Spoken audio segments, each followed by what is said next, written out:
আসসালামু আলাইকুম ছোট্ট বন্ধুরা, আজকে তোমাদের 3 নাম্বার ক্লাস চ্যাপ্টার 3 এর উপর নাকি জানি চ্যাপ্টার 3 রাইট। সো আজকে কি দেখতে হবে? আজকে দেখতে হবে মেইনলি হচ্ছে রাদারফোর্ডের পরমাণু মডেল।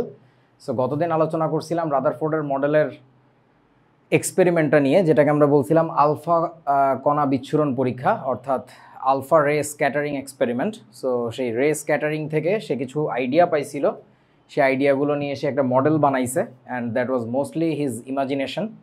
এবং that's most important thing in case of discovery. You have to imagine things, like you cannot see everything in your eyes. যত এক্সপেরিমেন্টই করো না কেন, একেবারে প্রেসাইজ ইনফরমেশন পাওয়া যায় না। সো তখন আমাদের ইমাজিনেশন কাজে লাগাইতে হয় আর কি। আর ইমাজিনেশনটা গ্রো করে কীভাবে, সেটা সায়েন্স পড়লে গ্রো করে না, সেটা মেইনলি গ্রো করে হচ্ছে তোমার ফিকশন থেকে। সো দ্যাটস ওয়াই গল্পের বই পড়াটা খুব জরুরি আর কি, ঠিক আছে? ওকে, সো কার জানি মাইক থেকে সাউন্ড হচ্ছে, উৎসবের মনে হয়, একটু মাইকটা অফ করবো আর কি। আচ্ছা, তো এখন তোমাদের গতদিন যে আলোচনা হয়েছিল আইসোটোপ, আইসোটোন, আইসোবার নিয়ে, ওই রিলেটেড কিছু প্রশ্ন চলো আমরা একটু সলভ করে ফেলি। বলেন এটার উত্তর কি হবে? এই সংকেতটিতে ভর সংখ্যা 56। ভর সংখ্যা মানে বুঝছো তো, ম্যাথ নাম্বার। তাহলে বলো, এই যে নিচে যে নাম্বারটা থাকে 26, উপরে 56, এখানে দিছে 2+। ভর সংখ্যা 56, এই উপরেরটাই তো ভর সংখ্যা, তাই না? তাহলে এটা কারেক্ট। তারপরে ইলেকট্রন সংখ্যা 26, রাইট? ইলেকট্রন সংখ্যা 26, এটাও রাইট। আচ্ছা, ইলেকট্রন সংখ্যা তো 26 না, কি বিপদ। ইলেকট্রন সংখ্যা কীভাবে বের করব? সেটা হচ্ছে, এইটা হচ্ছে তোমার প্রোটন সংখ্যা, তাই না? এটা হচ্ছে প্রোটন সংখ্যা। প্রোটন আর ইলেকট্রন সমান হওয়ার কথা, কিন্তু এখানে আছে 2+, তাই না? এই 2+ থাকার মানে কি, ইলেকট্রন কি দুইটা কম নাকি বেশি বলুন তো? দুইটা কম। তাহলে ইলেকট্রন সংখ্যা হবে কিভাবে আমাদের? প্রোটন সংখ্যা যেটা ছিল 26, সেখান থেকে দুইটা বাদ দিব, তার মানে কিন্তু 24। তাহলে কিন্তু এই যে সেকেন্ড যে অপশনটা, এটা আমাদের সঠিক না। ওকে, তাহলে কারেক্ট। তাহলে নিউট্রন সংখ্যা 30টা কিনা খেয়াল করে দেখো। 56 থেকে 26 বাদ দিলে আমাদের নিউট্রন পাওয়া যাওয়ার কথা, ভর সংখ্যা থেকে প্রোটন সংখ্যা বাদ দিলে। তাহলে সেটাই পাচ্ছি, 30 পাচ্ছি। তাহলে হচ্ছে 1 আর 3 কারেক্ট। তাহলে 1 আর 3 কোথায় আছে? এই যে খ নাম্বার। তাহলে দেখছো, হঠাৎ করে দেখলে কিন্তু অনেক সময় একটা মনে হয়, একটু সময় নিয়ে ঠিকমতো দেখলে কিন্তু আবার আরেকটা মনে হয়। সো এটা নিয়ে সাবধান থাকতে হবে। আচ্ছা, তারপরে বলছে এই সংকেতে কি অবস্থা, এটা তোমরা করো, এটা আর আমি করবো না। বলো কোনটা কারেক্ট আনসার হবে?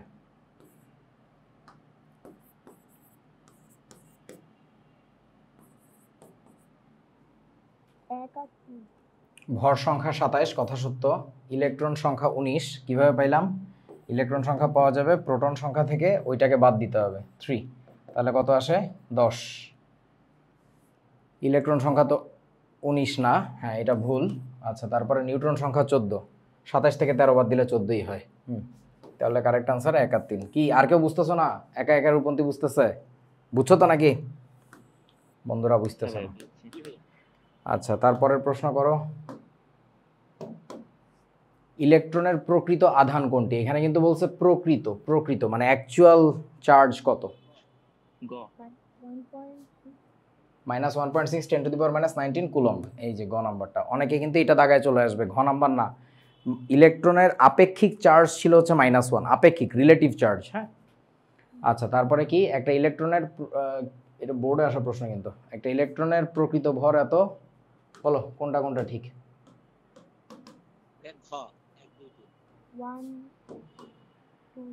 প্রকৃত ভর 9.11 10⁻28 গ্রাম। হ্যাঁ, -31 লিখলে ওটা কেজি হইতো, এটা 28 আছে, তাহলে এটা গ্রাম ঠিকই আছে। আচ্ছা, তারপরে প্রকৃত আধান মাইনাস এত কুলম্ব, এটাও ঠিক আছে। ভর প্রোটনের তুলনায় 1840 গুণ কম, এটাও তো ঠিক আছে। এই হিসাবটা তোমাদেরকে কি হাতে ধরে করায় দেখাইছিলাম না, মনে আছে? আচ্ছা, তাহলে 1 2 3 সবই কারেক্ট। এখন একটা মজার ব্যাপার শোনো, এইখানে যে 3টা লাইনের স্টেটমেন্ট দিয়েছে, যেটার মধ্যে তুমি ট্রু আর ফলস খুঁজলা, সেই স্টেটমেন্টগুলোর মধ্যে একটা লাইনে না একটা অন্যায় করছে। সেই অন্যায়টা কি কেউ বলতে পারবা? মানে একটা নন সায়েন্টিফিক কাজ করে ফেলাইছে, যেটা বিজ্ঞানের কোনো মানুষজনের করার কথা না, but they have done it. And what is that? Gram, kg থাকতো। Nope, not necessarily. I can express it in whatever unit I want. বলো কি হবে? ভুলটা যেটা করছে সেটা হচ্ছে, এই যে দেখো এত কুলম্ব লেখছে না, এটা হচ্ছে একটা ইউনিট, একক। এই ইউনিটগুলোকে বাংলায় লেখার নিয়ম না, নিয়মটা হচ্ছে প্রত্যেকটা ইউনিটের একটা স্পেসিফিক সিম্বল আছে, সিম্বলটাকে ইউজ করার কথা। কুলম্বকে কি দিয়ে লেখা লেখা হয় বলো তো? বড় হাতের সি, ছোট হাতের সি না কিন্তু বড় হাতের সি। সো সায়েন্টিফিক এই সিম্বলিজম খুব ইম্পর্ট্যান্ট, ইচ্ছা মতো একটা দিলে হবে না। ওকে, তারপরে এই পরমাণু নিউট্রন সংখ্যা কত? বোর্ডে আসা প্রশ্ন দেখো। নিউট্রন সংখ্যা সিম্পলি বিয়োগ করে দিলেই হয়ে যাচ্ছে। কয়টা হবে তাহলে? 30টা। 10। আচ্ছা, নিচের কোনটি আইসোবার? আইসোবার কাদেরকে বলে বলো তো? কি সমান জানো? ভর সংখ্যা সমান। হ্যাঁ, তাহলে এখন বলেন কোথায় কোথায় ভর সংখ্যা সমান? উপরের নাম্বার দুইটা একই, যেখানে এই যে 64। খ। আচ্ছা, এই আয়নে নিউট্রন সংখ্যা কত? এটা ঢাবিতে আসা একটা প্রশ্ন, ঢাকা বিশ্ববিদ্যালয়ের ভর্তি পরীক্ষা আসা একটা প্রশ্ন। নিউট্রন সংখ্যা কত? কি পাবো বলো তো? ওই যে বি মাইনাস এ হবে না? ক নম্বরটা?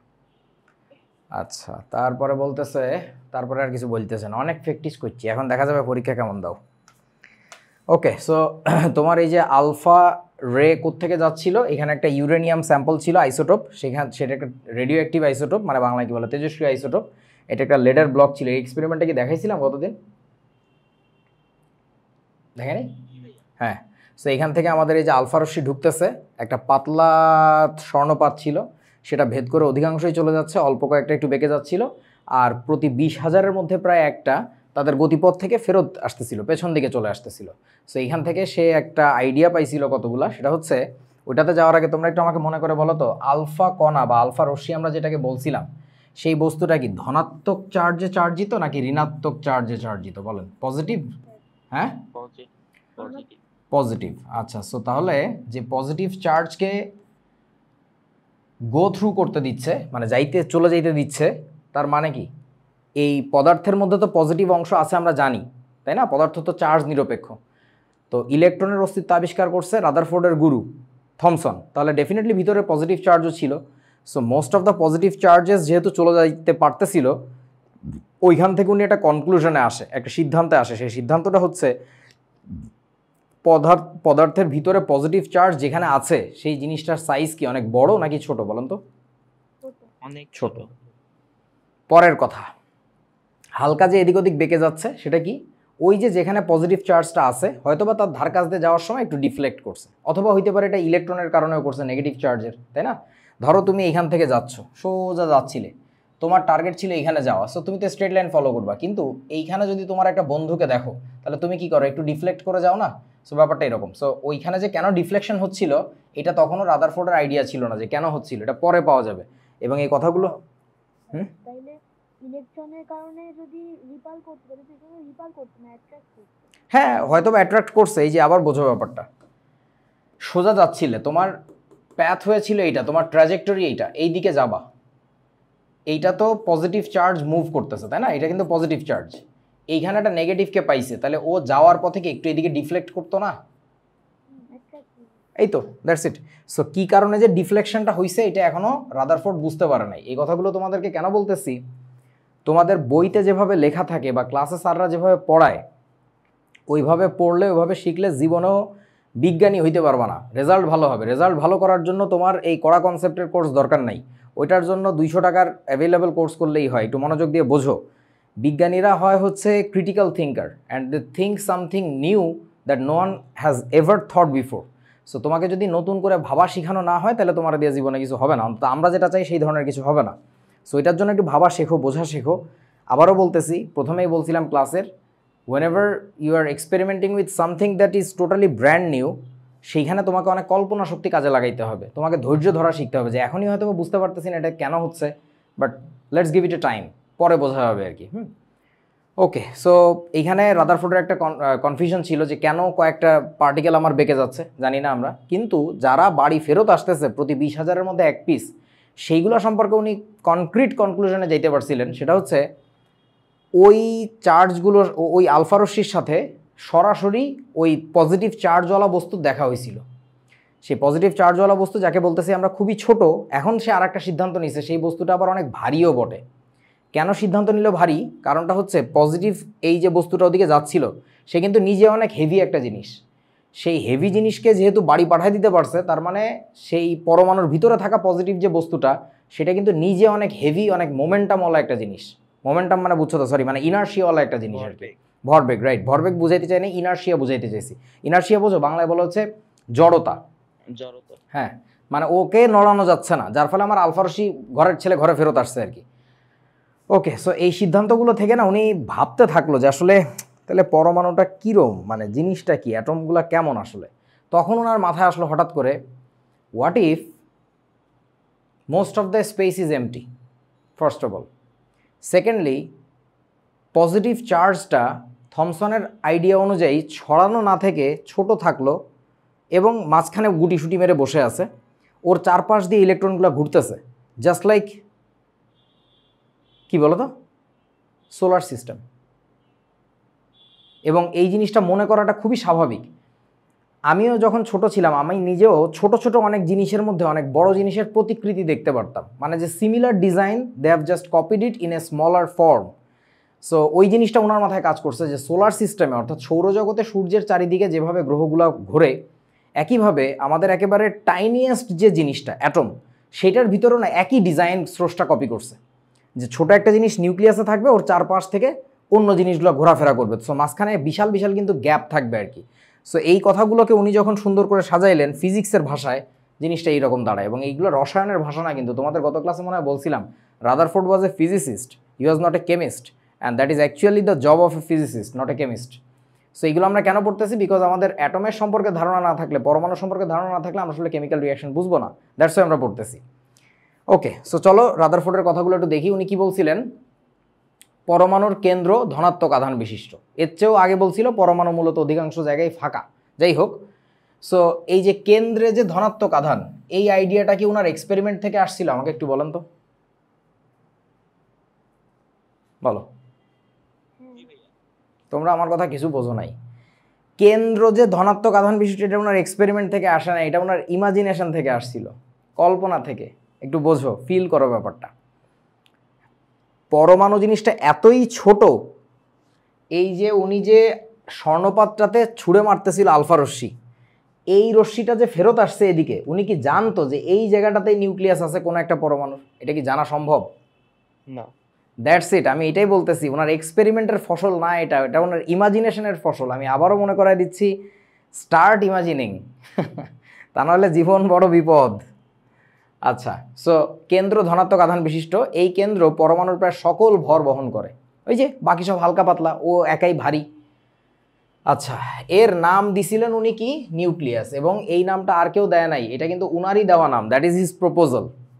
আমি নিজে যেমন পড়াইতে যে অনেক কিছু নতুন নতুন আবিষ্কার করি, নতুন একটা নাম দিয়ে ফেলি, বিকজ ওই বস্তুর ধারণা আর কোথাও কোনো বইতে নাই, আর কেউ এভাবে ভাবে নাই, so I just gave it a name, that's it. আচ্ছা, তারপরে কি বলতেছে? পরমাণুর মোট আয়তনের তুলনায় নিউক্লিয়াসের আয়তন অত্যন্ত নগণ্য, তার মানে সাইজ খুবই ছোট কিন্তু ভর অনেক বেশি। 2 নাম্বার কথা যেটা, পরমাণু তো বিদ্যুৎ নিরপেক্ষ, এটা ওনার আবিষ্কার না, এটা আগে থেকেই ছিল, মানুষ জানতো। অতএব নিউক্লিয়াসে যতগুলো পজিটিভ চার্জ থাকবে, সমান সংখ্যক নেগেটিভ নিউক্লিয়াসের বাইরে দিয়ে প্রদক্ষিণ করবে, জাস্ট লাইক সৌরজগতে সূর্যের চারিদিকে গ্রহগুলা যেভাবে প্রদক্ষিণ করে। এই যে, অতএব নিউক্লিয়াসের ধনাত্মক আধানের সমান সংখ্যক ইলেকট্রন নিউক্লিয়াসের বাইরে অবস্থান করে, বাহিরে অবস্থান করে না বলে বাহিরে কি করে বলো তো? ঘোরাফেরা বলবো, মানে ইচ্ছা মতো ঘোরাফেরা নাকি? কি বলবো, ল্যাঙ্গুয়েজটা কি হওয়া উচিত বলেন?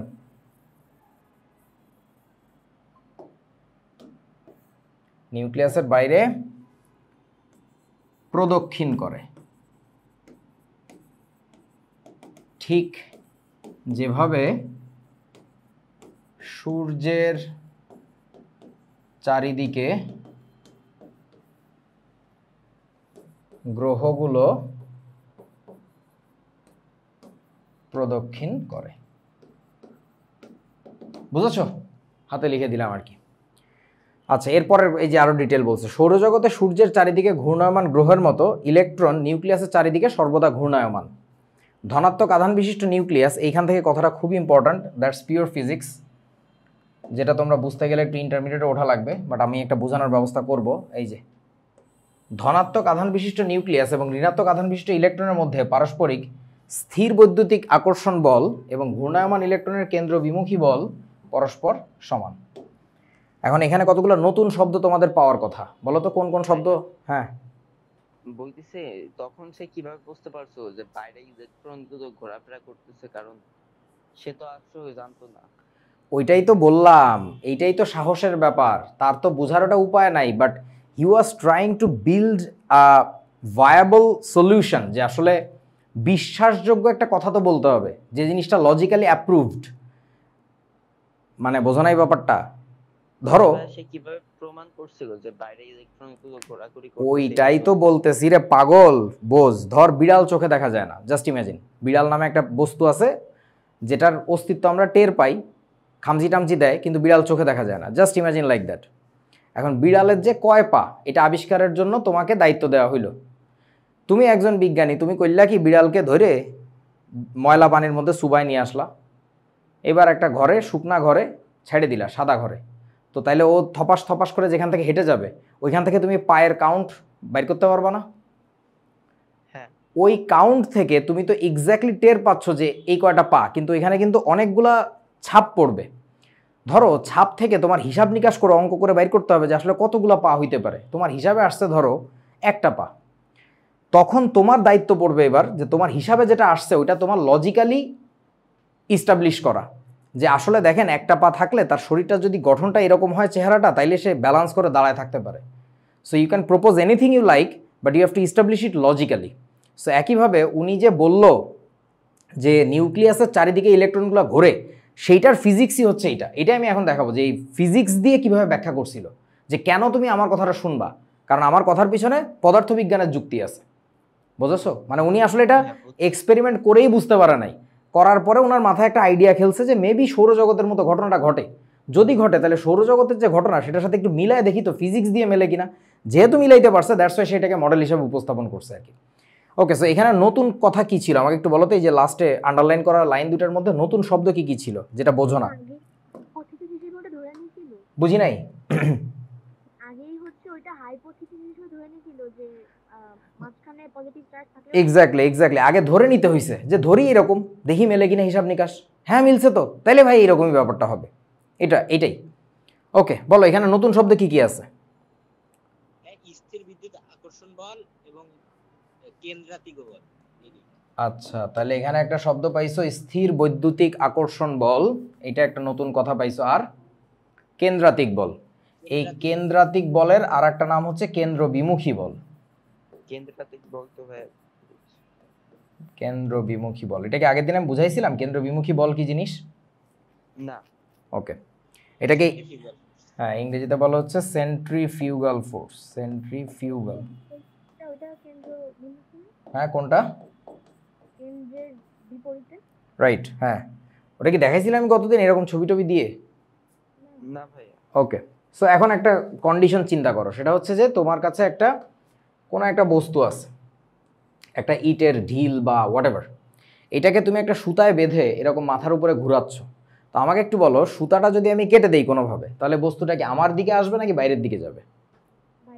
বাইরের দিকে যাবে। তার মানে হচ্ছে বস্তুটার উপরে একটা ফোর্স কার্যকর ছিল, যেটা সেন্টার থেকে কোন দিকে বলেন তো? বাইরের দিকে। সেন্টার থেকে বাইরের দিকে, এই যে সেন্টারের বাইরের দিকে যে ফোর্সটা, এটাকে আমরা বলি হচ্ছে কেন্দ্র বিমুখী বল। এখন এটা নিয়ে অনেক বিতর্ক আছে, অনেকে বলে এরকম কোনো বল টল নাই, অমুক তমুক আছে। আসলে এই বস্তুটা ফিল করো, এটা বাইরে থেকে টের পাওয়া যায় না আর কি, মানে ওই বস্তুটা হচ্ছে কেন্দ্র বিমুখী বল ফিল করবে। এগুলো নিয়ে ফিজিক্সের ভাইয়ারা বলবে, আমার এত কাজ না, আমার কাজ হচ্ছে তোমাদের মানে রাদারফোর্ড যেটা বলছে সেটাকে এক্সপ্লেন করা আর কি, ওইটার সত্যতা মিথ্যা নিরূপণ করতে যাচ্ছি না।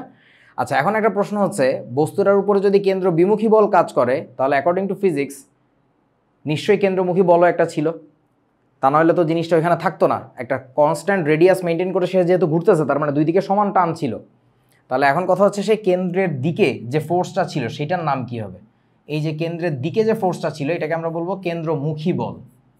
তাহলে একটু ভাবো, তুমি যখন সুতায় টানটা দিয়ে ঘুরাচ্ছ, তখন তুমি মূলত প্রথমে কেন্দ্রমুখী বল অ্যাপ্লাই করছিলা, করার ফলে বস্তুটা ঘোরা শুরু করছিল, তাই না? সুতা দিয়ে আমরা টান দিয়ে ঘুরাই না এরকম করে। সো কেন্দ্রমুখী বলের কারণে ভাবতে পারো এইভাবে যে এটা তার প্রতিক্রিয়া বল, এইগুলা বলে ফিজিক্সের ভাইয়ারা, আমার জানার দরকার নেই। মোট কথা ওই বস্তুর উপরে দুইটা ফোর্স কাজ করতেছে, ইকুয়াল অ্যান্ড অপোজিট। সো এখন এই যে কেন্দ্রমুখী বল, যেটা কেন্দ্রমুখী বল, এটার ইংরেজি কি বলেন তো? নিউটনের তৃতীয় সূত্র বোঝায়। হ্যাঁ হ্যাঁ, ওইটাই আর কি, কেন্দ্রমুখী বল। এটাকে আমরা বলি সেন্ট্রিপেটাল ফোর্স, সেন্ট্রিপেটাল ফোর্স। আর কেন্দ্রবিমুখী বল তো বললাম সেন্ট্রিফিউগাল ফোর্স। সো তাহলে আমরা বলতে পারি এটাকে আমরা বলবো হচ্ছে এফ দিয়ে পায়ের কাছে ছোট করে সিএফ লিখবো, এফসিএফ। আর এটাকে আমরা বলবো হচ্ছে এফ দিয়ে পায়ের কাছে সিপি লিখবো, এফসিপি। আচ্ছা, সো এখন তাহলে আমরা কি বলতে পারি যে এরকম ঘূর্ণায়মান বস্তুর জন্য এফসিএফ ইকুয়াল টু কি বলো তো? এফ সিপি হবে না? এই দুইটা সমান, বোঝো নাই? হ্যাঁ বুঝছি। তোমাদের বয়সে থাকতে আমরা টিভিতে সংবাদ শুনতাম। ওইটা বলো। ওইটা মাইনাস হবে না ডান পাশে? আমি জাস্ট ভ্যালুর কথা বলতেছি, ফোর্সের ভ্যালু তো সমান হবে, ডিরেকশন বলতেছি না, বুঝতে পারছো? তুমি যেটা বলতেছো এটা ফিজিক্সে একেবারে ভেক্টর টেক্টর চিন্তা করে, এত কিছু দরকার নেই, জাস্ট এটার ভ্যালু আর এটার ভ্যালু সমান তো নাকি, তাই বলো? হ্যাঁ দ্যাটস ইট, ওইটাই। আচ্ছা, সো যেটা বলতেছিলাম, তোমাদের বয়সে থাকতে আমরা টিভিতে প্রচুর সময় দিতাম, মানে আমাদের সময় বিনোদনের মাধ্যম ছিল হচ্ছে টিভি, তখন তো আর ফেসবুক ইউটিউব ছিল না, ইন্টারনেটই ছিল না। সো টিভিতে কোনো একটা প্রোগ্রাম দেখতে গেলে মাঝখানে মাঝে মধ্যে সংবাদ হইতো না, সো সংবাদ দেখা হইতো। তো এখন যেসব নিউজ তুমি ফেসবুকে পাচ্ছ বা মোবাইলে অন্যান্য মাধ্যমে পাচ্ছ, আমাদের সময় তো টিভিতে দেখতে হইতো। তো প্রায় একটা সংবাদ শুনতাম, সেটা হচ্ছে যে কোনো একটা হাইওয়েতে বাস নিয়ন্ত্রণ হারিয়ে খাদে পড়ে গেছে। সো এখন বাসের নিয়ন্ত্রণ হারানোর ঘটনাটা একটু বলি। তোমরা একটু ভেবে দেখো তো, সাইকেল তো চালাইতে পারো নাকি? ওকে, রূপন্তী পারো? না। এই বেটা অশিক্ষিত, শিখে ফেলতে হবে। আচ্ছা, সো এখন একটা সোজা রাস্তা যাচ্ছিল, যাইতে যেতে না হঠাৎ রাস্তার এদিকে ধরো বাঁক নিছে, হইতেই পারে রাস্তার এদিকে বাঁক নিছে, নিয়ে আবার এদিকে সে কন্টিনিউ করছে। এখন এই রাস্তায় যখন তুমি একটা গাড়ি নিয়ে যাচ্ছ বা একটা সাইকেল নিয়ে যাচ্ছ বা একটা মোটর সাইকেল নিয়ে যাচ্ছ, হোয়াটএভার, এটা যখন মুভ করে তোমরা কি টের পাচ্ছ যে এইখান থেকে এইটুকু জায়গার জন্য মোটামুটি সে একটা বৃত্তাকার গতির মধ্যে ঢুকে গেছে, just like this object. So যখন সে বৃত্তের মধ্যে ঢুকে গেছে, তখন একটু কল্পনা করো এই বৃত্তটার একটা ভার্চুয়াল সেন্টার আছে, এই বৃত্তটার একটা রেডিয়াস হয়তো বা এই জায়গায় আছে, যে রেডিয়াসের সাপেক্ষে সে এরকম ঘুরতেছে। তোমরা কি বুঝছো আমার কথা? হ্যাঁ ভাই। সো তাহলে এখন যেটা হবে, তোমরা কি বুঝতেছো যে এই গাড়িটা সিম্পলি এই বস্তুর মতো অবস্থা হয়েছে। এখন বলেন, এটা হচ্ছে ইনওয়ার্ড, ভিতরের সাইড, আর এটা হচ্ছে সার্কেলের আউটওয়ার্ড। বলো, এই গাড়িটা যদি নিয়ন্ত্রণ হারায় কোন দিকে পড়ে যাবে বলো তো? বাইরের দিকে পড়তে দেখবা নাকি ভিতরের দিকে, কোনটা? বাইরের দিকে, রাইট। সো এই জন্য আমরা এই অ্যাক্সিডেন্ট দেখলে দেখতাম খাদের মধ্যে যায় ওই পাশে পড়ে গেছে, এই যে ডিসিয়াও এরকম করে পড়ে আছে আর কি। এটাকে ডিফারেন্ট কালার দিয়ে মরে গেছে, রেড কালার, ঠিক আছে? এটা বাইচা ছিল, এটা হচ্ছে গ্রিন কালার, হ্যাঁ এরকম আর কি।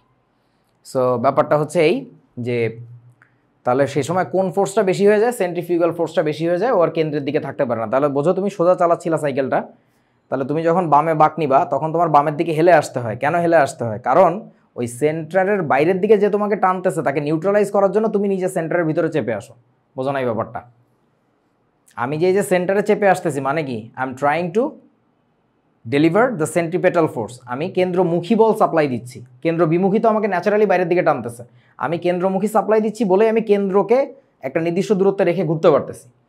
সো আশা করি বুঝছো এই ফিজিক্সটা, মানে এটা আরও ডিটেল বুঝবা ফিজিক্সে একটু পড়লে এগুলা।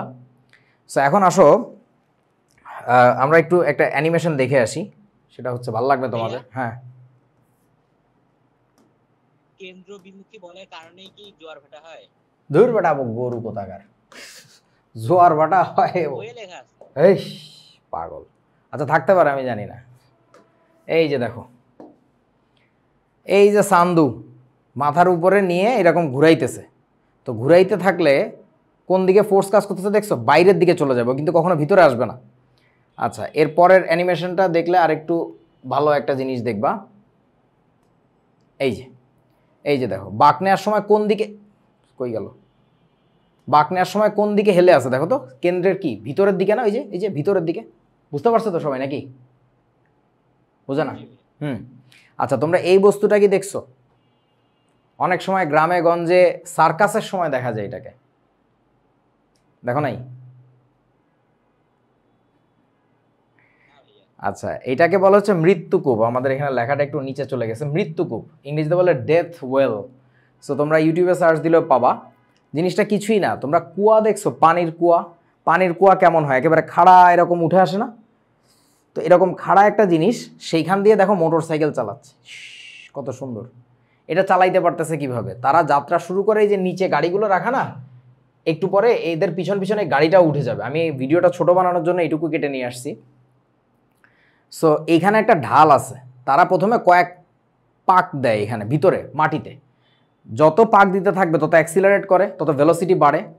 তুমি চিন্তা করো না, তুমি দড়িটাতে যখন ঢিলটা বেঁধে মাথার উপর আস্তে আস্তে ঘুরাচ্ছ, তখন কিন্তু ওইটার বেগ কম, ওই পাথরটার বেগ কম।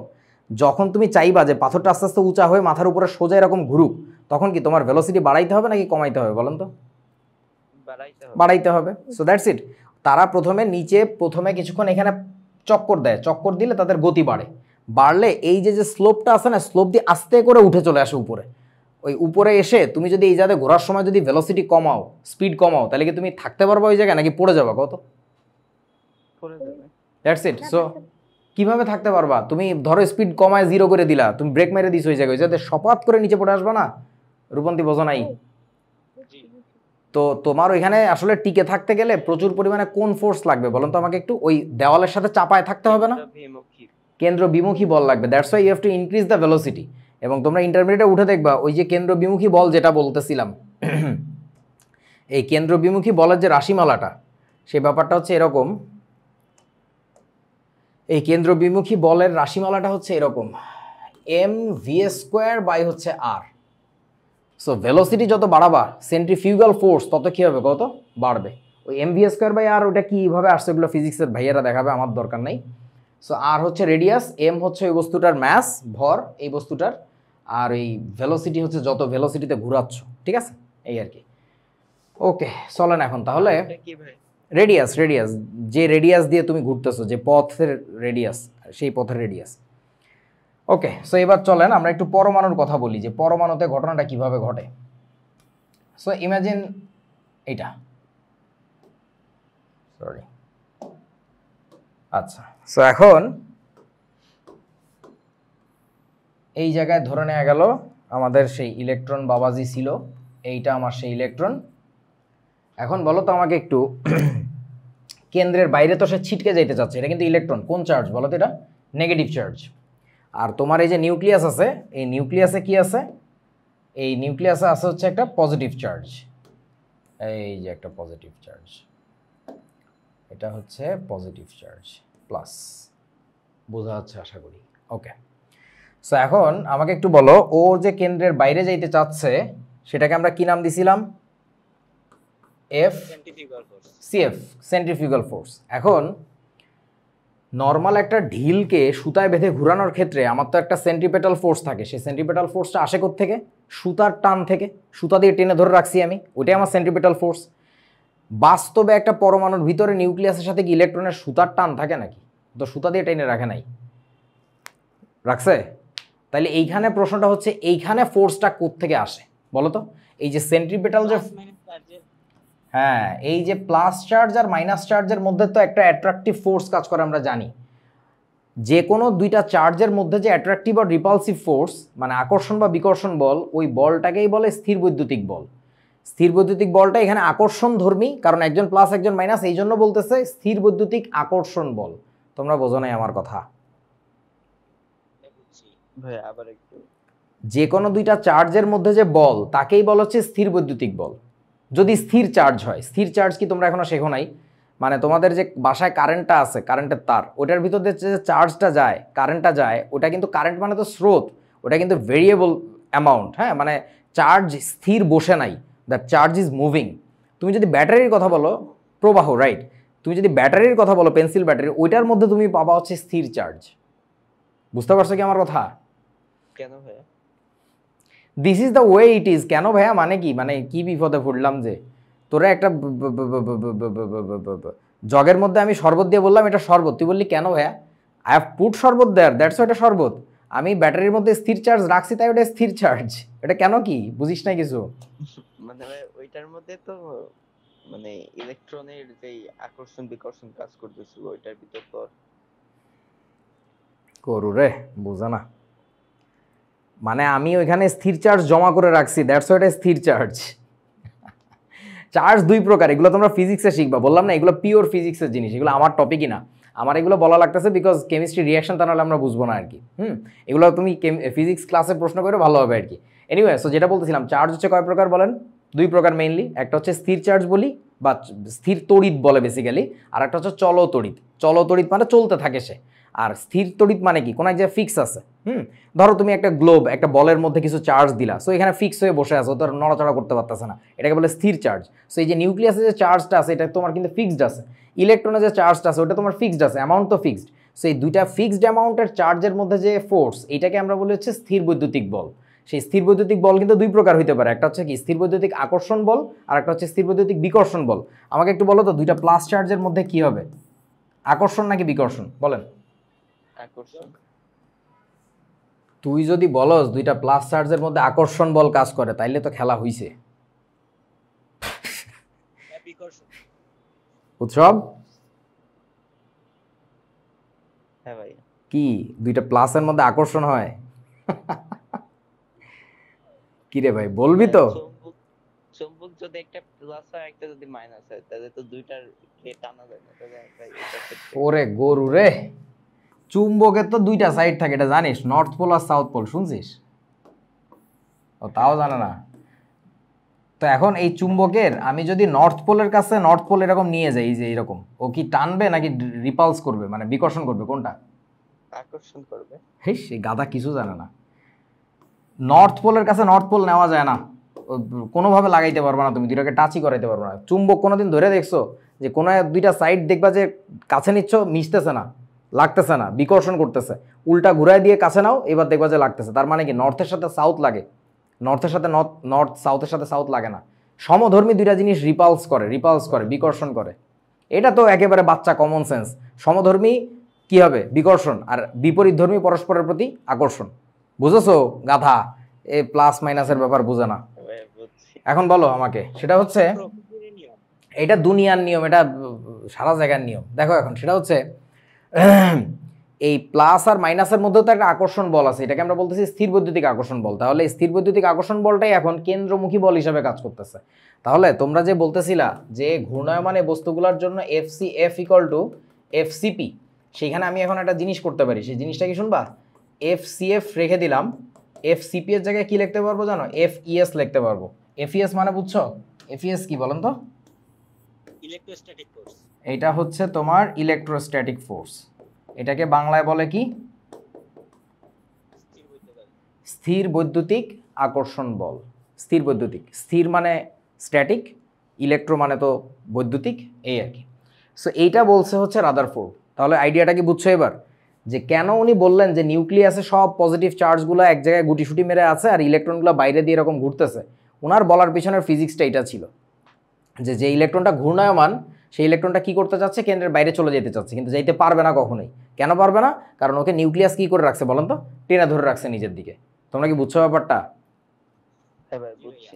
এবং উনি আরো বললেন যে কেন্দ্র বিমুখী যে বলটা, অর্থাৎ কেন্দ্রাতিক যে বল, আর ঋণাত্মক চার্জযুক্ত ইলেকট্রন এবং ধনাত্মক চার্জযুক্ত নিউক্লিয়াসের মধ্যবর্তী যে কেন্দ্রমুখী স্থির বৈদ্যুতিক আকর্ষণ বল, এই দুটো পরস্পরের সমান ও বিপরীতমুখী। হ্যাঁ বলো কি? যখন ইলেকট্রন আদান প্রদান হবে তখন সেক্ষেত্রে কি হবে? সে তো অনেক পরের কাহিনী। প্রতিটা পরমাণু তো সবসময় ইলেকট্রন আদান প্রদান করতে থাকে না, থাকে কি? না। That's it. সো আগে তুই পরমাণুটারে বানা, তারপরে পরমাণুতে বিক্রিয়া করতে যাস, তখন ওটা বুঝবি। আর আরেকটা ব্যাপার হচ্ছে যেটা, পরমাণুর যদি আদান প্রদান করা লাগে, তখন ধরো এর পাশে আরেকটা পরমাণু এসে দাঁড়াইছে, তাহলে সেই পরমাণু must have that much attractive force so that ওই ইলেকট্রনটা এইটার বাঁধন ছেড়ে ওদিকে যেতে চায়। বোঝা না? হ্যাঁ ভাই বুঝছি। এই তো। আচ্ছা চলো এবার, আম্মু তোমাকে খাইতে দেয়, থাকার একটা জায়গা দেয়, ভালো ভালো জামা কাপড় কিনে দেয়, এই কারণে তুমি আম্মুর সাথে থাকো। এখন ধরো তোমার এক বন্ধু এসে তোমাকে নিয়ে যাচ্ছে, কিভাবে নিয়ে যেতে পারবে? ও ওর হাতে একটা ফুটবল যদি নিয়ে আসে তাইলে তুমি আম্মুর রান্না করা খাবার দাবার রেখেই তুমি উঠে দৌড় দিবা যে ফুটবলটা খেলে আসি। তখন বোঝা যাবে football has more attractive force on you than আম্মুর ভাত রান্না। সো ব্যাপারটা এরকম, কোনো পরমাণু যদি তাকে নিতে চায় ওই ইলেকট্রনটাকে, তাহলে ওই পরমাণুর ওই আকর্ষণটা থাকা লাগবে আর কি। আচ্ছা, সো এই ছবিগুলো তো দেখাইছি আমি, এইগুলো দেখাচ্ছি না, এই যে এগুলো দেখানো হয়েছে। তারপরে চলো, এটা কি রাদারফোর্ডের মডেল যেটা পড়লাম সেটা অনেক লিমিটেড স্ফিয়ারে কাজ করে, সেটা নিয়ে একটু কথাবার্তা বলতে হবে। বাট ট্রাস্ট মি, এখানে যে কথাগুলো বলবো তার অধিকাংশই হচ্ছে ভুল, মিথ্যা, অপপ্রচার। রাদারফোর্ডের নামে অপপ্রচার করা, সে ব্যাপারটা কীরকম, রাদারফোর্ড যে মডেলটা উপস্থাপন করছিল সেটার উদ্দেশ্যটা ছিল পরমাণু আসলে জিনিসটা কেমন এটা বোঝানো। এটা বোঝানোর জন্য সে কতগুলা রূপকের ব্যবহার করছিল। রূপক বোঝো তোমরা? রূপক ইংরেজিতে বলে অ্যালিগরি, এটা বুঝো?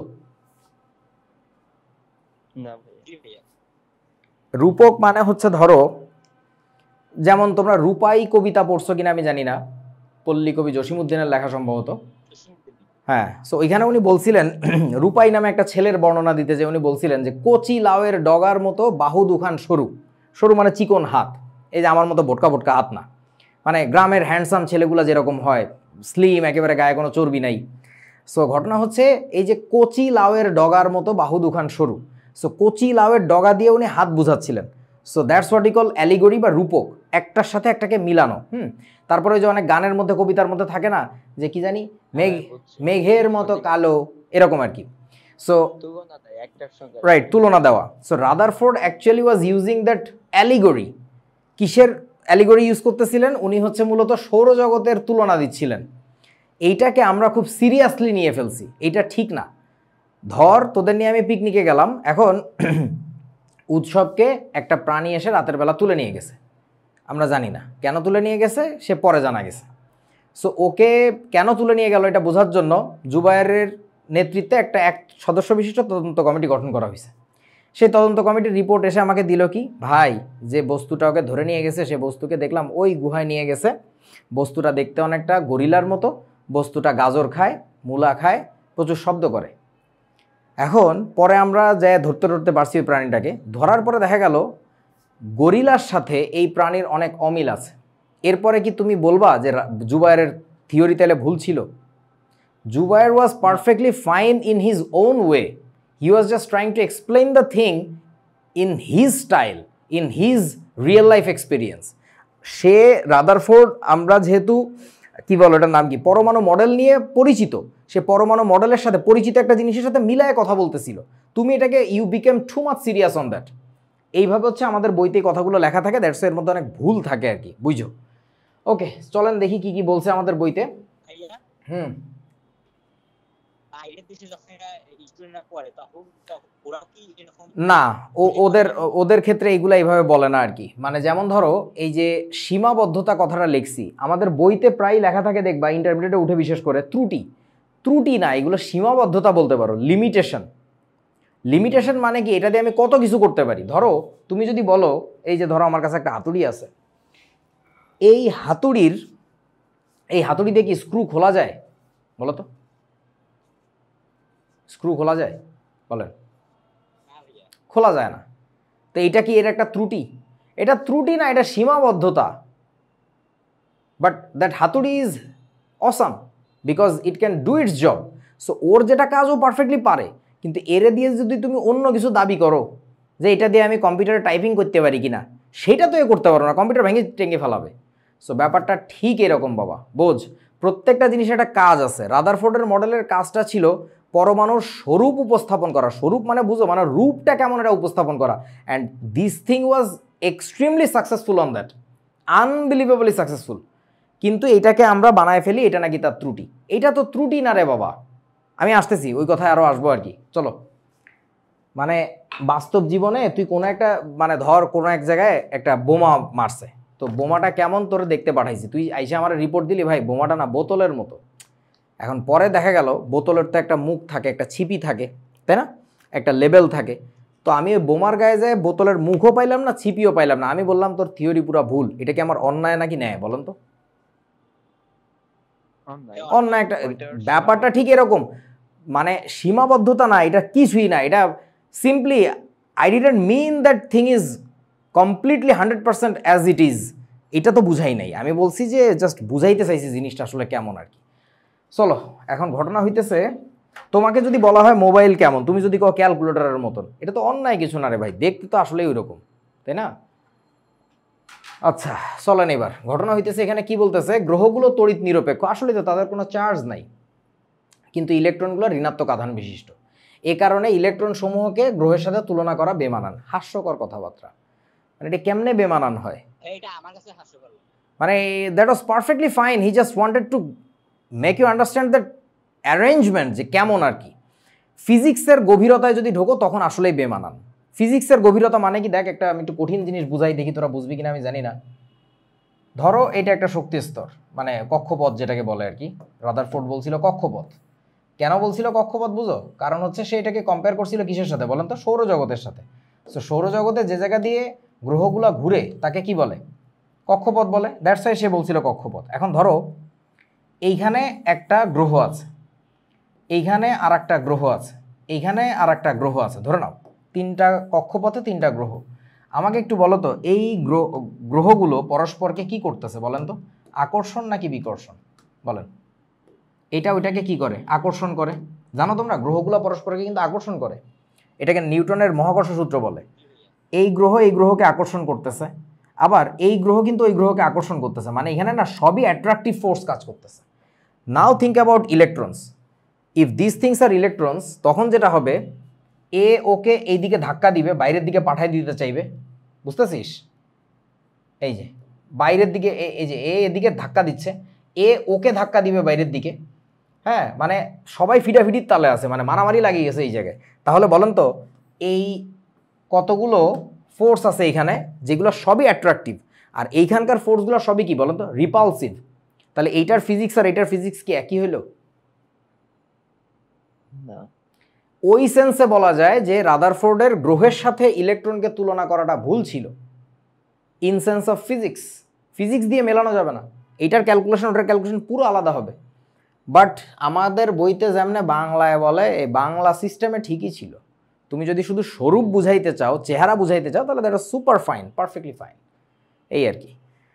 আচ্ছা যাহাই হোক, রূপন্তীর কি নেটওয়ার্কের সমস্যা হয়েছিল, চলে গেছিল যে? হ্যাঁ current হ্যাঁ কি বলতে গেছিল বলো? ভাইয়া পরবর্তীতে কক্ষপথগুলোর নাম তো কক্ষপথই রাখছে। রাদারফোর্ড তো তার মডেল দিয়ে ফেলছে। রাদারফোর্ডের মডেলে এগুলোকে কক্ষপথ বলে ডাকা হয়েছিল, ইংরেজিতে বলে অরবিট। বলো তারপরে। এটা বইয়ে মানে বই লেখকরা এটা স্বীকার করছে এটার নাম কক্ষপথ, কিন্তু তার মডেলটাকে তারা সীমাবদ্ধ করছে। আসো এরপরে দেখো কি বলছে। ম্যাক্সওয়েলের তড়িৎচুম্বকীয় তত্ত্ব পড়তে হবে এখন। জে.সি. ম্যাক্সওয়েল, সংক্ষেপে বলে জেমস ক্লার্ক ম্যাক্সওয়েল। উনি একটা কথা বলছিলেন যে কোনো চার্জ যদি ঘোরে তাহলে ওই চার্জটা থেকে কি বিকিরিত হয় বলো তো? শক্তি বিকিরিত হয়, সে তার এনার্জি ছাড়তে থাকে। সো সে ঘুরতেছিল, ঘোরার জন্য একটা শক্তি লাগে, সেই শক্তিটাই যদি সে বিকিরণ করতে থাকে তাহলে তার এই ঘোরার রাস্তা কি আর এত বড় থাকবে? The answer is no. তার ঘোরার রাস্তাটা আস্তে আস্তে ছোট হয়ে হয়ে হয়ে হয়ে হয়ে একসময় কী হবে? কেন্দ্রে পড়ে যাবে, অর্থাৎ সে আর ঘুরতে পারবে না। তাহলে এই কনসেপ্টটা বোর ধরে বসলো, বিজ্ঞানী নিলস বোর। সে বলল যে যেহেতু এইটা একটা কয়েকশো বছর ধরে তার আগে ইস্টাবলিশড একটা থিওরি, কয়েকশো না প্রায় 100 বছরের মতো আর কি, যে চার্জের এই ব্যাপারটা, জেমস ক্লার্ক ম্যাক্সওয়েলের যে কনসেপ্টটা, এইটা যেহেতু ইস্টাবলিশড একটা কনসেপ্ট, তাহলে আমার স্যার যে কথাটা বললো, আমার গুরু, আমার ওস্তাদ, যে ইলেকট্রন নাকি এরকম ঘুরতে থাকে, তাহলে ঘুরতে থাকলে তো তার এনার্জি রেডিয়েট করার কথা, এনার্জি রেডিয়েট করলে তো তার নিউক্লিয়াসে পড়ে যাওয়ার কথা, তার মানে তো আমার মডেল টিকতেছে না। So that was the biggest and most weakness of Rutherford's model, that you can say. এটা সত্যি যে রাদারফোর্ডের মডেলে না এটার ব্যাখ্যাটা দেয় নাই। সো এখন একটু ভেবে দেখো, রাদারফোর্ড যখন তার থিওরি উপস্থাপন করছিল before hundreds of scientists of the whole world, তখন কেউ কিন্তু ব্যাপারটা ধরতেই পারে নাই, কারো মাথায় আসেই নাই যে ঘটনাটা কি, এখানে তো একটা ঝামেলা আছে। সেইটা তার অনেক পরে বোরের যে মাথায় আসছে যে আচ্ছা এই ব্যাপারটা তো এরকম হওয়ার কথা না। তোমরা কি বুঝছো আমার কথা বন্ধু? হ্যাঁ ভাই বুঝছি। That thing is very important for as a life lesson. জীবনে অনেক সময় অনেক কিছুই হয়, ওই সময় টের পাওয়া যায় না, পরে টের পাই আমরা। সো এই জন্য বি অ্যাটেন্টিভ। আচ্ছা, সো এই কথাটা বললাম।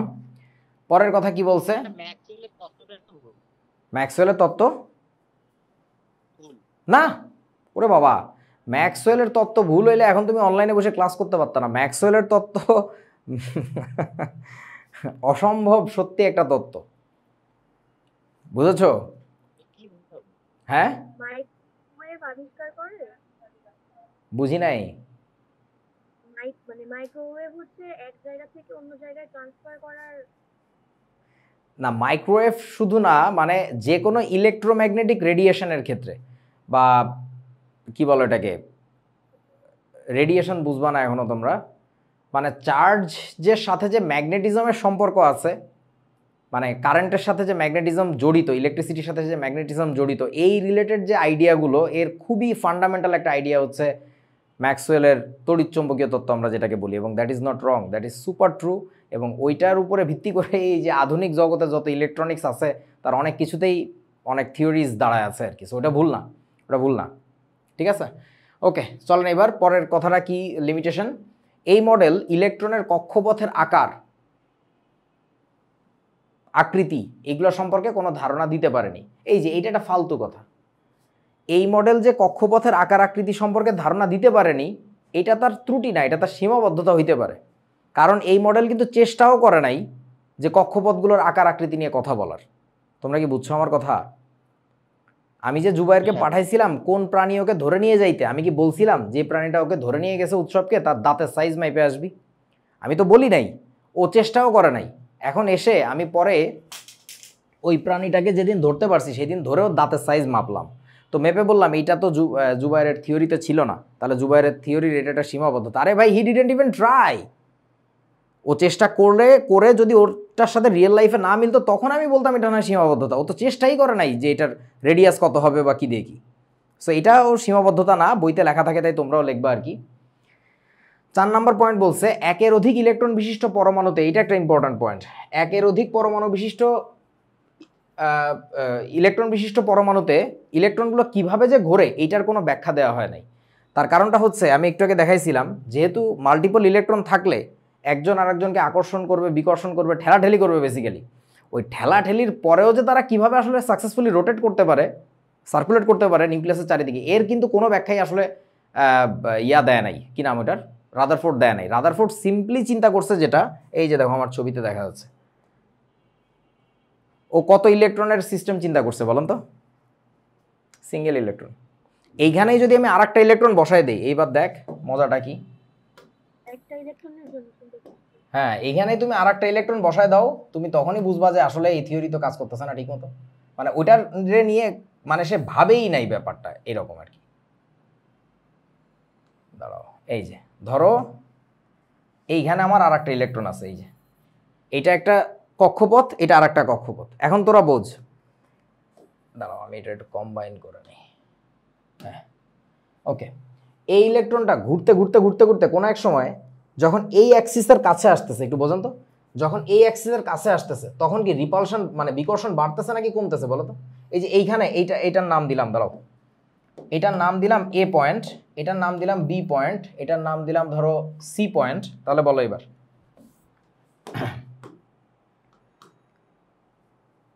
ইট ডাজন্ট ওয়ার্ক কেন? তুমি কি রাগ করছো? তুমি কি হ্যাং করছো? তুমি এরকম কেন? ওই এই উফ, যন্ত্রণা। দাঁড়া, একটা ভালো সময় এটা হ্যাং করে বসে আছে, একটু দাঁড়া। কি হয়েছে জানিস, আজকে টেস্ট করতে যখন গেছি না, ওই যে ইলেকট্রিক শক দিছে বললাম না, যে নার্ভ ঠিক আছে কিনা চেক করার জন্য, শক খাওয়ার পর থেকে না অনেক ভালো লাগতেছে, মানে অনেক ব্যথা ট্যাথা কমে গেছে আর কি।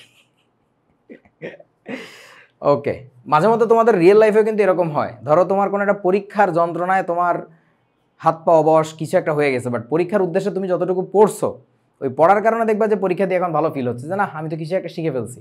So don't be afraid to be tested.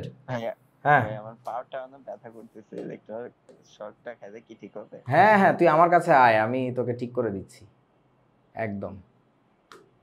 এই তোরা একটু মনে রাখ, ঠিক আছে? এটা এ পয়েন্ট নাম দিলাম, এটা বি পয়েন্ট, ওটা হচ্ছে সি পয়েন্ট। ওকে, আমি একটু কয়েকটা জিনিস মুছে এটার লোড কমানো লাগবে, তা নাহলে এটা রিল্যাক্স হচ্ছে না, মানে নর্মাল হচ্ছে না আর কি। ওকে, এই যে এবার হয়েছে, দেখেন। তাহলে বলো আমাকে এখন ইলেকট্রনটা কোন পয়েন্টে আছে বলেন? এ। এ থেকে ঘুরে ইলেকট্রনটা যখন বি এর কাছে আসতেছে, আমাকে বলো তো, যতই বি এর কাছে যাবে, বি পয়েন্টের কাছে যাবে, তখন কি বিকর্ষণ বাড়তেছে নাকি কমতেছে বলেন? বাড়তেছে। বাড়তেছে। বাড়তে যায় আবার দেখো যতই সি এর দিকে আসছে তখন কিন্তু আবার বিকর্ষণ কি হচ্ছে বলেন তো? কমে যাচ্ছে। বুঝতে পারছিস তো? এখন আবার কাহিনী আছে। এই এই যে যে থিওরি বা কনসেপ্টটুকু আমি বুঝাইলাম, এটার মধ্যেও কিন্তু গলদ আছে। কি গলদ শুনবি? যখন তুই এই বাইরের ইলেকট্রনটাকে মুভ করাচ্ছিস, এই যে এইটাকে যখন মুভ করাচ্ছিস, তখন কি ভিতরের ইলেকট্রনটা চুপ করে বসে আছে রে গাধা? বোঝা না আমার কথা? ও তো মুভিং। হ্যাঁ ভাই। সো তার মানে এইখানে না মাল্টিপল ফোর্স ইন্টারাকশনের হিসাব আছে, যে হিসাবগুলোর কোনোটাই রাদারফোর্ড দেখায় নাই। রাদারফোর্ড দেখাইছিল মনো ইলেকট্রনিক সিস্টেমের জন্য, একটা ইলেকট্রন যেখানে, সেটার জন্য রোটেশনটা কেমন হইতে পারে সেটার জন্য খুবই সিম্পল একটা রোটেশন পাওয়া যাবে। এটা আবার হ্যাং করছে, দূরও এটা নিয়ে হয় না রে। এই যে ভাই তুই যা, তো তোরা লাগবে না, এই তুই সর। রাদারফোর্ড সিম্পলি সিঙ্গেল ইলেকট্রনিক সিস্টেমের জন্য দেখাইছিল। তোমরা কি বুঝছো বাবা আমার কথা? হ্যাঁ ভাই বুঝছি। ওকে, এটাকে তাড়ায় কিভাবে আমাকে একটু বলতে পারবি? এটারে তাড়ায় দে, এটার আর কাজ নাই। এই এই গেছে গা। তাহলে রাদারফোর্ডের সিস্টেম সিঙ্গেল ইলেকট্রন সিস্টেমের জন্য ছিল। এই যে একের অধিক ইলেকট্রন বিশিষ্ট পরমাণুতে ইলেকট্রনগুলো যে কেমনে ঘুরে, এটার কোনো আইডিয়া নেই এখানে। এই তো, তাহলে এখানে লাস্টে একটা কথা বলে দিছি, এই কথাটা আমাদের বইতে ভাবে বলে না, ভালো করে বুঝো। এই কথা অনস্বীকার্য যে রাদারফোর্ডের নিউক্লিয়াস এবং কক্ষপথে পরিভ্রমণরত ইলেকট্রনের ধারণা পরমাণুর জগতে সুদূর প্রসারী প্রভাব বিস্তার করে। মানে নিউক্লিয়াস সম্পর্কে মানুষের আসলেই কোনো ধারণা ছিল না। মানুষ খাইতেছিল পুডিং থমসনের মতে। সে এসে বললো যে না, একটা পিণ্ড আছে, ব্যাপারটা এরকম ডিস্ট্রিবিউটেড না, দ্যাটস এ লাম্প। এই আইডিয়াটা অসাধারণ আইডিয়া। সেকেন্ড ব্রিলিয়ান্ট আইডিয়া ছিল যেটা কক্ষপথের যে কনসেপ্টটা, যে there are separate spaces around which the electrons revolve around that nucleus. So এই কথাগুলো কিন্তু আসলেই রাদারফোর্ডের মডেলের আনবিলিভেবল সাকসেস ছিল, ঠিক আছে? এবং সত্যি কথা বলতে এই যে আমরা স্বরূপের কথা বলতেছি, মানে রূপটা আসলে কেমন, এই রূপ বোঝার জন্য যে পরমাণুর চেহারাটা কেমন, এটা ভাই রাদারফোর্ডের এই আলফারে স্ক্যাটারিং এক্সপেরিমেন্ট না হইলে ভাই তোমার আমার পক্ষে সম্ভব ছিল না। বোরের মডেল যে বেটার মডেল, সেটাও আসছে কেমনে? রাদারফোর্ডের মডেলের ফলেই আসছে। So don't ever try to underestimate that thing, rather that guy was a super genius and he did a splendid job. Okay, তারপরে চলো, এখানে কি বলেছে? রাদারফোর্ড হলেন নিউক্লিয়াসের আবিষ্কারক, এই কারণে তাকেই প্রোটনের আবিষ্কারের স্বীকৃতি দেওয়া হয়। আবারও বলছি, আগে একদিন বলছিলাম, প্রোটন কিন্তু সেপারেটলি যে আছে এটা কিন্তু রাদারফোর্ডের আবিষ্কার না, তবে তার আবিষ্কারের ক্রেডিট এই ভদ্রলোক আর্নেস্ট রাদারফোর্ডকেই দেওয়া হয়। এবং তোমাদের কি মনে আছে আর্নেস্ট রাদারফোর্ডকে কিসের জন্য ফাদার বলে? বলছিলাম তোমাদেরকে, হ্যাঁ ভাই ওই যে ফাদার অফ ওই যে কি, এই গরুর দল, ভাই প্রথম দিন বলছিলেন father of nuclear physics, nuclear পদার্থবিজ্ঞানের জনক। হ্যাঁ, যে নিউক্লিয়ার বোমা টোমা দিয়ে তোমরা এখন দুনিয়া কাঁপাইতেছো, সেই নিউক্লিয়ার ফিজিক্সের জনক কিন্তু এই ভদ্রলোক ছিল। সো খুব সাবধানে কথা বলবো আর কি। ওকে, পরে আমরা কিছু প্রশ্নের উত্তর দিয়ে আসি। বলো এইটার উত্তর কিভাবে দিবা? বোর্ডে আসা প্রশ্ন, ঢাকা বরিশাল বোর্ড। পরমাণু তড়িৎ নিরপেক্ষ উক্তিটি বুঝিয়ে দাও। কিভাবে বুঝাই দিবা বলো তো? 2 মার্কের প্রশ্ন, বলেন। ইলেকট্রন থাকে ততটি প্রোটন থাকে। এইটুকু বললেই হবে? 2 মার্ক দিয়ে দিব। তোমার কি মনে হয় না তোমার যুক্তির? ইলেকট্রনের বলো, তোমার ইলেকট্রনের মান তোমার প্রথমেই বলা উচিত আমরা জানি আজা, বলেন কি জানি? প্রতিটি কথাটা বলো নাই, প্রতিটি প্রোটন ও ইলেকট্রনের কি জানো, কি বলো, কি লিখবো? চার্জের মান সমান, তবে কি বলেন তো? বিপরীত হচ্ছে আধান বিপরীত ধর্মী। চার্জ আর আধানের মধ্যে ডিফারেন্স। একই চার্জের বাংলায় আধান। এই যে চার্জ সমান, হ্যাঁ, তুমি যেটা বলতেছে আমি বুঝছি, ওইখানে লেখা চার্জের মান সমান, কিন্তু চার্জের ধরন যেটা টাইপটা অপোজিট। কিছু বোঝো নাই? চার্জের ক্যাটাগরি বিপরীতমুখী। আবার পরমাণুতে কি বলেন তো, এগুলা কিন্তু লিখে নিও। নিউট্রন কি? নিউট্রন চার্জ নিরপেক্ষ, অর্থাৎ তার কোনো চার্জ নাই। এই কথাটুকু বলার পরে আবার বলবা কি? উপরন্তু। উপরন্তু মানে কি? মোর ওভার দ্যাট, মানে এটার পরে আরো একটা ব্যাপার আছে। উপরন্তু পরমাণুতে প্রোটন ও ইলেকট্রনের কি সমান বলেন? সংখ্যা সমান। সো প্রথমে তোমরা যে শুধুমাত্র এই কথাটা বলতেছিলা, এই কথাটুকু বললে হবে না। ধরো আমার কাছে এক হাতে যতগুলা হাতুড়ি আছে আর এক হাতে ততগুলা স্ক্রু ড্রাইভার আছে, তাইলে কি আমি ব্যালান্সড হয়ে থাকবো নাকি ইমব্যালান্সড হয়ে থাকবো বলেন তো? ইমব্যালান্সড হয়ে থাকবো, বিকজ তুমি বলতেই পারো যে আপনার দুই হাতে সমান জিনিস আছে, তাহলে তো আপনি সোজা হয়ে থাকবেন। No, that's a wrong theory, wrong concept. I might not be, because একটার ভর এক এক রকম, ওর প্রত্যেকটার ভর আর এক রকম। সো তাহলে প্রথমে এটা ডিক্লেয়ার করতে হবে প্রত্যেকটা প্রোটনের চার্জের মান যা, ইলেকট্রনের চার্জের মান তাই, কিন্তু চার্জের ধরন বিপরীত। যেহেতু ধরন বিপরীত, এরপরে বলবো আবার ইলেকট্রনের সংখ্যার প্রোটনের সংখ্যা তো সমান, তাইলে তো খেলা শেষ। তাইলে তো বুঝছো না ব্যাপারটা? সেরকম গুছায় বলতে হবে আর কি, এলোমেলো না।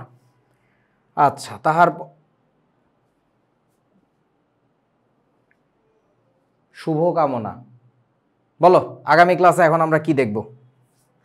আজকের ক্লাস এই পর্যন্তই, খুবই ছোট্ট একটা ক্লাস। হ্যাঁ, বোরের মডেল। আচ্ছা, সো এখন বোরের মডেল দেখতে গেলে তোমাদেরকে এখন একটু কিছু জিনিস বলে রাখি, খাতা একটু লিখে রাখতে পারো। আমি জাস্ট মুখে এমনি কথাবার্তা বলতেছি, যেহেতু আজকে এখনো আমার 10 মিনিট হাতে সময় আছে।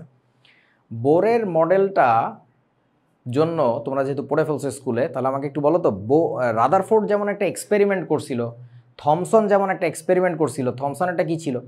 Cathode ray tube experiment. রাদারফোর্ডেরটা ছিল আলফা কণা বিচ্ছুরণ পরীক্ষা। বোর কি কোনো এক্সপেরিমেন্ট করছিল নাকি না বলেন তো? বোরেরটায় কোনো এক্সপেরিমেন্ট ছিল না। বোরেরটা ছিল হচ্ছে কনসেপচুয়াল এবং ম্যাথমেটিক্যাল কনসেপ্ট বেসড, এবং ওনার ওই কনসেপ্টগুলো কোত্থেকে আসছিল? মূলত হচ্ছে ম্যাক্সওয়েলের কনসেপ্ট থেকে বুঝছে যে বোরের কনসেপ্ট ভুল। এরপরে উনি ম্যাক্স প্ল্যাঙ্কের কনসেপ্ট থেকে বুঝতে পারছিল যে আসলে তাহলে সমাধানটা কি। সো এইভাবে যেহেতু আসছে, এবং তার থিওরি পড়লে, থিওরি মানে তার কনসেপ্টগুলো পড়লে আমরা দেখবো আগামী ক্লাসে, তোমাকে না উনি কতগুলো ইকুয়েশন দিবে। যেমন ধরো একটা ইকুয়েশন দিছে এরকম, সেই ইকুয়েশনটা হচ্ছে এরকম, mvr ইকুয়ালস nh/2π। সো এই যে কথাটা বলছে, এই কথাটা যে কই পাইছে এর কোনো ব্যাখ্যা সে দেয় নাই। তোমরা কি বুঝছো আমার কথা? তাহলে আমরা এটা দিয়ে ম্যাথ করে যাই, ম্যাথ যে ঠিক হয় এটা বুঝি কি হবে? এইটার জন্যই আমরা এটাকে বলি, এটা একটা স্বীকার্য। এই বোরের মডেলটা এটা মূলত স্বীকার্য ভিত্তিক। স্বীকার্যকে ইংরেজিতে বলা হচ্ছে পস্টুলেট। ইংরেজি শুনলে বুঝবা না, বাংলা শুনলে বুঝবা, তাও ইংরেজিটা লিখে দিই, পস্টুলেট, LAT, পস্টুলেট। হ্যাঁ আসতেছি, এখন ঘটনা হচ্ছে পস্টুলেট বা স্বীকার্য জিনিসটা কি। তোমার নেটওয়ার্কের খুব সমস্যা, শোনো আমি তোমার কথা বুঝতে পারতেছি না। আচ্ছা আমি একটু বলে নেই, তাহলে শোনো, বোঝো। পস্টুলেট বা স্বীকার্য জিনিসটা কি? জিনিসটা হচ্ছে, ধরো আমাকে আম্মু অনেকদিন বলছে যে তুই সোজা হয়ে চেয়ারটা ভালো কর, ভালো মতো বসে কম্পিউটারে টাইপ কর। আমি শুনি নাই। আম্মু বারবার বলছে তোর ওই হাতে পায়ে ক্ষতি হবে, আমি শুনি নাই। আমি আমার মতো কাজ করে গেছি যেভাবে ভালো লাগে। এখন আমি বুঝতেছি আমি ল্যাংড়া হয়ে গেছি। এইটাকেই বলে স্বীকার্য। কিছু বোঝো নাই? মানে ভাইয়া স্বীকার করে নিছে, এটার ফলাফল পরে পাইছি। জি, তুই যদি আমার কথা শুনোস যে পড়তে বয় পড়ালেখা করে যে গাড়ি ঘোড়া সরে সে, এই যে আব্বু আম্মু কথাগুলো বলছে বলে তুমি পড়তে বসছো, এই কথার কোনো প্রমাণ পাইছো? No. But someday at some point in your life maybe you'll get those things true to be true. So that's what we call স্বীকার্য। তুমি যদি আমাকে জিজ্ঞাসা করো এখন, আম্মুকে যায় তুমি যদি পাকড়াও করো যে তুমি আমাকে দেখাও তো, প্রমাণ করে দেখাও তো যে কে পড়ালেখা করে কে গাড়িতে চড়লো, কে চড়লো না, কে গাড়ির তলে মরল, এগুলো দেখানোর কাহিনী না আম্মুর। আম্মুর দায়িত্ব হচ্ছে স্টেট করা, স্টেটমেন্ট দেওয়া যে এটা হবে বা এটা হবে না। If you believe in that thing, in later times you'll get to know the proof যে আসলে ঘটনাটা খাটতেছে। সো MVR = NH/2π বোর কোথায় পাইছে সেটা তোমারও কনসার্ন না, আমারও কনসার্ন না, অ্যাটলিস্ট ফর নাও। সো এইটা যদি তুমি মেনে নাও, তুমি অ্যাটমের রেডিয়াস বাইর করতে পারবা, তার ইলেকট্রনের ভেলোসিটি বাইর করতে পারবা, ইলেকট্রনের এনার্জি কতখানি ছিল এটা বাইর করতে পারবা, এরকম নানান তালবাহানা করতে পারবা। So that's why we still accept this things. যদি এই কনসেপ্ট, এই ফর্মুলা ইউজ করে যদি এগুলো করতে না পারতাম তাহলে এগুলো নিতাম না। কেউ বোঝা না? So that's what you call Bohr's concept, স্বীকার্য ভিত্তিক বা পস্টুলেট বেসড। সো পস্টুলেট জিনিসটা কি বলে দিলাম। আগামী ক্লাসে আমরা ইনশাল্লাহ বোরের মডেল পড়া শুরু করব। সেই পর্যন্ত আজকে এই পর্যন্তই থাকুক তাহলে, ঠিক আছে? আর তোমাদের আগামী ক্লাস ইনশাল্লাহ হবে হচ্ছে রবিবার। ওকে, তোমাদের ক্লাসের নিয়ে এতদিন যে ঝামেলাটা হচ্ছিল যে আমাদের সপ্তাহে মাত্র একটা করে ক্লাস হয়েছে, সেটা ইনশাল্লাহ এখন থেকে আর হবে না, কারণ যে ঝামেলাটার কারণে হয়েছিল সেই ঝামেলাটা এখন সলভ হয়ে গেছে আর কি। সো ঠিক আছে তাহলে আজকে এই পর্যন্ত। হ্যাঁ, ভাই আপনি কোশ্চেন কি ছিল ক্লাস রংপুরেই নেন? না না না, আমি একটু ঢাকার বাইরে যাই, যেখানে যাই ওইখানেও স্মার্ট বোর্ড আছে, কিন্তু ওদের ওইখানে ইন্টারনেট কানেকশনে খুব সমস্যা ছিল, যে কারণে তোমরা ছোট মানুষ বড়রাই ক্লাস করতে পারে না। মানে ওদের ক্লাসে তো অনেক কিছু মাঝে মধ্যে না দেখলে ওরা এসে পরে জয়েন করলে হলেও না রিলেট করতে পারে, কিন্তু তোমাদের সাথে কমিউনিকেশন ব্রেক হওয়া যাবে না, তোমাদের প্রতি মুহূর্তে কমিউনিকেশন লাগবে। সো ওদের এখানে নেটওয়ার্কের কানেকশনের এত খারাপ অবস্থা ছিল, এতদিন পর ওটা চেঞ্জ করা গেছে। সো এই সপ্তাহ থেকে আর প্রবলেম হবে না আর কি। সো এই সপ্তাহে অন্তত রবিবারে আমরা ক্লাসটা করি, তারপর আমি শিডিউল ফিক্স করে দিচ্ছি, ঠিক আছে? আর আগে মনে হয় শিডিউল দেওয়া ছিল শনি আর বুধ। সো এটা এই শনি বুধ বা রবি বুধ কিছু একটা হবে, বুধবার ফিক্স থাকবে। হ্যাঁ বলো। হ্যাঁ, ম্যাক্সওয়েল যেটা বলছে যে ইলেকট্রন ঘুরতে ঘুরতে এক সময় তার কেন্দ্রে পতিত হবে এবং সেটা পরমাণুটা ধ্বংস হয়ে যাবে। তো আমার দেহ একটা পরমাণু আছে, সেই পরমাণুটার ইলেকট্রন ঘুরতে ঘুরতে ঘুরতে ঘুরতে ঘুরতে ধ্বংস হয়ে যায় না, তাহলে আমি ধ্বংস হয়ে যাইতাম। ব্যাপারটা বোঝো, এইটাই তো স্বীকার্যের কাজ না। এটা ভুল না, এটা ঠিকই আছে, এটা ভুল না। আমরা কেন ধ্বংস হই না? হ্যাঁ, সেটার ব্যাখ্যা তো আগামী ক্লাসে পাবো, যে বোর কিভাবে এটাকে ইস্টাবলিশ করছে, সে ম্যাক্সওয়েলের কথা আর পরমাণুর বাস্তব অস্তিত্বের মধ্যে কিভাবে সমন্বয় সাধন করছে। এটার জন্যই তো তোমাকে আগামী ক্লাসটা করা লাগবে, বোঝো নাই বন্ধু? ভাই মারাত্মক প্রশ্ন হয়েছে এটা। এটাই তো মজা, এটাই তো বোরের আনসার ছিল। ওকে, সো ওই স্বপ্ন নিয়ে ঘুমাও আজকে। আগামী ক্লাস কবে হবে? সম্ভবত রবিবারে আর কি, ইনশাল্লাহ। রবিবার কত তারিখ পরে একটু দেখে নিও, এখানে বসাই নিও। সো তাহলে আজকের ক্লাস এখানে শেষ করতেছি, ঠিক আছে? ওকে, আল্লাহ হাফেজ। কারো কোনো প্রশ্ন নাই তো এখন? বল বাবা, আছে না নাই? না ভাই। ওকে ওকে, ঠিক আছে, আল্লাহ হাফেজ। আল্লাহ হাফেজ। ওয়ালাইকুম আসসালাম।